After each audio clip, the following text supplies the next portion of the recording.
अथ श्रावण शुक्ला पुत्रदा एकादशी व्रत कथा एवं महात्म आरंभ। युधिष्ठिर भगवान श्री कृष्ण को नमस्कार कर कहने लगे कि हे मधुसूदन, श्रावण शुक्ला एकादशी का क्या नाम है, व्रत करने की विधि तथा इसका महात्म कृपया कर कहिए। श्री कृष्ण भगवान बोले, हे राजन, इस एकादशी का नाम पुत्रदा एकादशी है। अब आप ध्यान पूर्वक इसकी कथा को सुने। द्वापर युग के आरंभ में महिष्मती नाम की एक नगरी थी, जिसमें महिजित नाम का राजा राज्य करता था। परंतु पुत्रहीन होने के कारण राजा को राज्य सुखदायक नहीं लगता था। जिसके संतान ना हो उसको यह लोक और परलोक दोनों ही दुखदायक लगते हैं। पुत्र सुख की प्राप्ति के लिए राजा ने अनेक उपाय किए, परंतु राजा को पुत्र की प्राप्ति नहीं हुई। वृद्धावस्था आती देखकर राजा अपनी प्रजा के प्रतिनिधियों को बुलाकर कहने लगा कि हे प्रजाजनों, मैंने इस जन्म में तो कोई पाप किया ही नहीं है। मेरे खजाने में अन्याय से उपार्जित किया हुआ धन भी नहीं है, न ही मैंने कभी देवताओं और ब्राह्मणों का धन छीना है। किसी दूसरे की धरोहर को भी मैंने नहीं लिया। प्रजा को पुत्र समान पालता रहा। मैं अपराधियों को पुत्र तथा बांधवों की तरह ही सामान्य सा दंड देता रहा हूँ। कभी किसी से घृणा नहीं की, सबको समान माना है। सज्जनों की सदा पूजा करता रहा हूँ। इस प्रकार धर्म युक्त राज्य करते हुए भी मेरे पुत्र नहीं हुआ है, सो मैं अत्यंत दुख पा रहा हूँ। इसका क्या कारण है?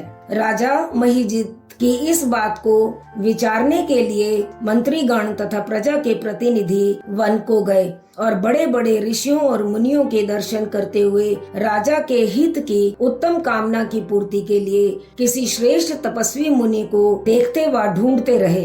एक आश्रम में उन्होंने एक अत्यंत वयोवृद्ध धर्म के ज्ञाता बड़े तपस्वी, परमात्मा में मन लगाए हुए, निराहार, जितेंद्रिय, जित आत्मा, जित क्रोध अर्थात जिन्होंने क्रोध को जीत लिया हो, सनातन धर्म के गूढ़ तत्वों को जानने वाले समस्त शास्त्रों के ज्ञाता महात्मा लोमश मुनि को देखा, जिनका कल्प के व्यतीत होने पर एक रोम गिरता था। सब ने उनके समीप जाकर ऋषि को प्रणाम किया, उनके सामने बैठ गए। उन लोगों को देखकर मुनि ने पूछा कि आप लोग किस कारण से यहाँ आए हैं? निसंदेह मैं आप लोगों का हित अवश्य करूँगा। मेरा जन्म केवल दूसरों के उपकार के लिए ही है, अतः आप संकोच न करें और निसंकोच होकर अपनी बात कहें। लोमश ऋषि के ऐसे वचन सुनकर सब लोग बोले, हे महर्षि, आप हमारी बात जानने में ब्रह्मा के समान ही समर्थ हैं, अतः आप हमारे इस संदेह को दूर कीजिए। महिष्मतीपुरी का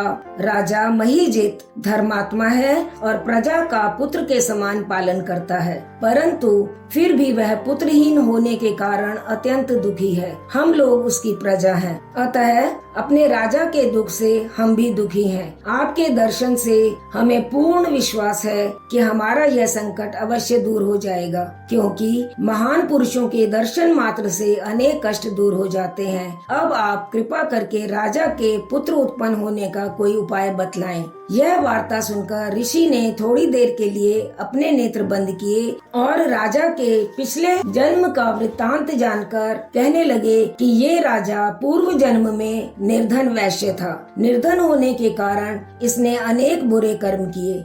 यह एक गांव से दूसरे गांव व्यापार करने के लिए जाया करता था। एक समय ज्येष्ठ मास के शुक्ल पक्ष की द्वादशी के दिन मध्याह्न काल के समय, जबकि वह 2 दिन का भूखा और प्यासा था, एक जलाशय पर जल पीने गया। उस स्थान पर एक तत्काल की ब्याही हुई प्यासी गाय जल पी रही थी। राजा ने उस प्यासी गाय को जल पीते हुए से हटा दिया और स्वयं जल पीने लगा। इसलिए राजा को निसंतान होने का यह दुख सहना पड़ रहा है। एकादशी के दिन भूखा रहने की वजह से वह राजा तो हो गया और प्यासी गाय को जल पीते हुए से हटाने के कारण पुत्र के वियोग का दुख भोग रहा है। ऐसा सुनकर सब लोग कहने लगे, हे ऋषिवर, शास्त्रों में पापों का प्रायश्चित भी लिखा है। आप ऐसा कोई उपाय उपाय बतलाइए जिससे राजा का यह पाप नष्ट हो जाए। लोमश मुनि कहने लगे कि श्रावण मास की शुक्ल पक्ष की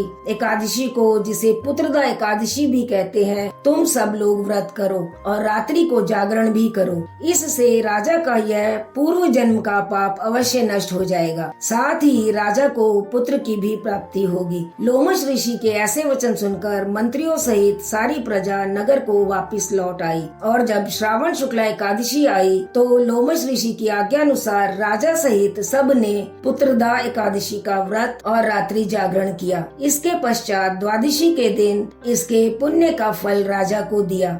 उस पुण्य के प्रभाव से रानी ने गर्भ धारण किया और प्रसव काल पूर्ण होने पर उसने एक बड़े तेजस्वी पुत्र को जन्म दिया।